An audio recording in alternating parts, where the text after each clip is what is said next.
সে তোমাকে ইগনোর করছে, এইবার পালা তার রাতের ঘুমটা কেড়ে নেওয়ার। কারণ এতদিন সে তোমাকে ইগনোর করছিল আর তুমি সারা রাত না ঘুমিয়ে শুধু চোখের জল ফেলে কাটাচ্ছিলে। এইবার ওর পালা, ও এইবার এইসব করবে। আজকে আমি তোমাদের সাথে যে 4টে পয়েন্ট শেয়ার করব, তাতে সে এই কাজগুলো করবে এবার থেকে, বুঝতে পারলে? তাই ভিডিওটা মন দিয়ে দেখো। আর 2 নম্বর পয়েন্টটা আজকের লাস্টে বলবো, যেটা সবথেকে বেশি গুরুত্বপূর্ণ, তাই ওটা মিস করো না, তাহলে কিন্তু তোমার কান্নাটা কোনোদিনও বন্ধ হবে না। চলে আসি প্রথম পয়েন্টে। প্রথম পয়েন্ট, তাকে হালকাভাবে নাও। এতদিন তুমি কি করছিলে, যে সে যত ইগনোর করছিল তত তুমি তার কাছে যাওয়ার চেষ্টা করছিলে, তাকে কল করার চেষ্টা করছিলে, তার কথা শোনার চেষ্টা করছিলে, তাকে কিছু বলার চেষ্টা করছিলে। কিন্তু যে ইগনোর করে সে তো তোমার কথা শুনবে না, সে তোমাকে পাত্তাও দেবে না, সে তোমার সাথে কথা বলার চেষ্টাও করবে না, দেখা করার চেষ্টাও করবে না, কারণ সে তোমাকে ইগনোর করছে। তাই এইবার সে যেই জিনিসগুলো করছিল ওগুলো তোমাকে করতে হবে। মানে ও তোমাকে হালকাভাবে নিচ্ছিল, এবার তুমি ওকে হালকাভাবে নেবে। যে ও যদি সারাদিনে একবারও কল করে সেটাও তুমি কেটে দেবে বা তুমি রিসিভ করবে না। সে যদি তোমার সামনে দিয়েও যায়, তাকে দেখেও না দেখার ভান করে যাবে, বুঝতে পারলে? যে এমন হয়তো তাকে দেখোও নি, এবার সে যখন ডাকবে তখন তুমি গিয়ে ও আচ্ছা আচ্ছা হ্যাঁ বলো কী খবর, ঠিক এই রকমভাবে। বেশি গাঢ়ভাবে নেওয়ার চেষ্টা করো না, হালকাভাবে নাও। তাকে একটু ইগনোর করার চেষ্টা করো। সে ইগনোর করছিল, এবার তুমি তাকে ইগনোর করার চেষ্টা করো হালকাভাবে, বুঝলে? এটা প্রথম পয়েন্ট। একদম মাথা খাটিয়ে মাথা ঠান্ডা করে করো। 3 নম্বর পয়েন্ট, সে নেই এটা ভেবে দিনগুলোকে কাটাও। কারণ এই যে ও ইগনোর করছে, যত তুমি ভাববে যে ও আমার ভালোবাসার মানুষ, ও আমাকে ইগনোর করছে তাই জন্য আমার বুকটা ফেটে যাচ্ছে, এবার সে যদি নেই বা সে তোমার সাথে কোনোদিন সম্পর্কে ছিলই না, এটা ভেবে যদি তুমি চলাফেরা করো, এটা ভেবে যদি তুমি ভাবনা চিন্তা করো, তাহলে দেখবে তোমার কষ্টটা কম হবে। সে নেই, আমার সাথে সে সম্পর্কেই নেই, তো আমার আর চিন্তা কিসের? আমি এবার আমার মতন থাকবো, আমার মতন ঘোরাফেরা করবো, আমার মতন চলাফেরা করবো, আমার মতো করে দিনটা কাটাবো।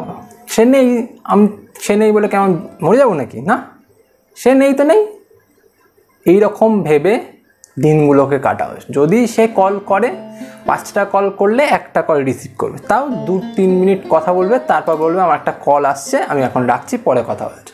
তারপর আবার গিয়ে তুমি ফোনে ব্যস্ত হয়ে যাবে, যাতে সে আবার যদি ঘুরিয়ে কল করে তাহলে তোমাকে ব্যস্ত পায়।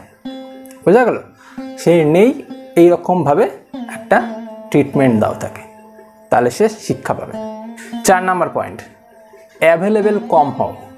যেটা আগের পয়েন্টগুলোতেও বুঝিয়েছি, আবার বলছি, অ্যাভেলেবেল কম হও। মানে সে ফোন করছে না, সে কথা বলছে না, সে দেখা করছে না, তুমিও করবে না, তুমিও তার সাথে দেখা করবে না, তাকে দেখা করার জন্য বলবেও না। সে যদি দেখা করতে আসে তাহলে বলবে যে আমার এখন সময় নেই, আমি একটা জায়গায় যাচ্ছি, তুমি পরে এসো, তোমার সাথে পরে কথা হবে। তো ধরো তোমার সাথে কলেজে যায় বা তোমার কলেজেই পড়ে বা তোমার সাথে একই অফিসে চাকরি করে বা অফিস কলিগ, কলেজে পড়ে, টিউশন ব্যাচে পড়ে, যেমন হোক, পাড়ায় থাকে, যেখানেই হোক, তোমার সাথে হয়তো দেখা হয়।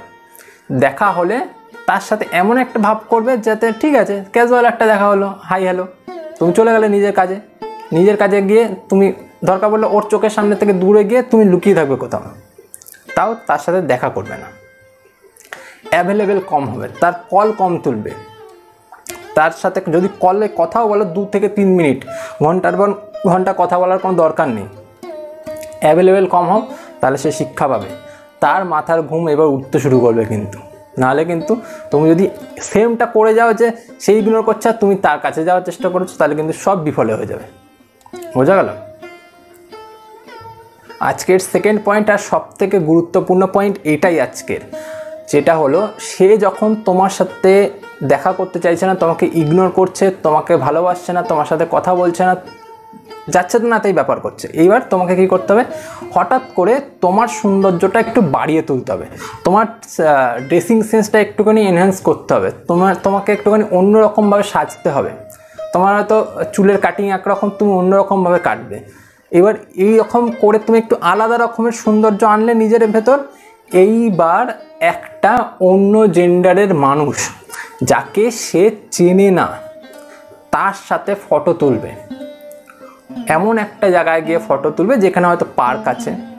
এবার ফটো তুলে সেরকম একটা ক্যাপশন দেবে ফটোতে, যে মানে যখন তুমি সেটাকে আপলোড করবে কোথাও, মানে ধরো ফেসবুকে আপলোড করছো বা হোয়াটসঅ্যাপে আপলোড করছো বা নানান রকম সোশ্যাল সাইটে আপলোড করছো, সেখানে আপলোড করার সময় এমন একটা ক্যাপশন দেবে যে আজকে দিনটা ভালো করার জন্য তোমাকে অনেক অনেক ধন্যবাদ, তুমি না থাকলে আজকের দিনটা আমার এত সুন্দর যেত না। এই রকম করে একটা ক্যাপশন দিয়ে ফটোটা আপলোড করে দেবে, ঠিক আছে? নানান রকমভাবে ভঙ্গিমায় ফটো তুলবে, ফটো তুলে আপলোড করে দেবে। হয়তো সেই মানুষটা তোমার একটা ভালো বন্ধু বা তোমার এমন দাদা, এমন কোনো ভাই বা এমন কোনো বোন হতে পারে বা কোনো দিদি, যেটা সমবয়সী অন্তত পক্ষে এরকম লাগে দেখতে। তো এই রকম মানুষজনের সাথে ফটো তুলবে যাতে সে দেখে এটা ভাবে যে হয়তো সেটা তোমার গার্লফ্রেন্ড নয়তো তোমার বয়ফ্রেন্ড, মানে নতুন করে হয়তো তুমি কোনো সম্পর্কে চলে গেছো। এইবারে কিন্তু যখন সে দেখবে, এবার কিন্তু সে পাগল হয়ে যাবে, তার রাতের ঘুম হারাম হয়ে যাবে। সেই যে তোমাকে ইগনোর করছিল, এবার সে তোমার পেছন পেছন ঘুরতে শুরু করবে। আমি গ্যারান্টি সহকারে বলছি, এই জিনিসটা কিন্তু আমি করে দেখিয়েছি অন্যদের সাথেও, তাই আজকে তোমাকে বলছি। তাই এই জিনিসগুলো করার চেষ্টা করো। আজকের 4টে পয়েন্ট যদি তুমি ঠিকঠাকভাবে ফলো করতে পারো, ও তোমাকে এতদিন ঘুমোতে দিচ্ছিল না, আজকে থেকে ও ঘুমাবে না। ও তোমাকে কষ্ট দিচ্ছিল, আজকে থেকে ও কষ্ট পাবে। ও ইগনোর করছিল, আজকে থেকে ও ইগনোরড হবে। বুঝতে পারলে? করে দেখো, কাজ হবে, গ্যারান্টি দিয়ে বলছি। আসলে এই ভিডিও যদি ভালো লাগে অবশ্যই লাইক করো, সাথে সাথে চ্যানেলটা সাবস্ক্রাইব করে দিও, কারণ এরকম ভিডিও আমি রোজ আনতে থাকি। তাই প্রত্যেকটা ভিডিও ইনফরমেটিভ, সাথে সাথে বেল আইকনটা প্রেস করে রেখো, তাহলে তোমার কাছে প্রথমে যাবে ভিডিওটা। আর চলি, পরে দেখা হচ্ছে অন্য ভিডিওতে।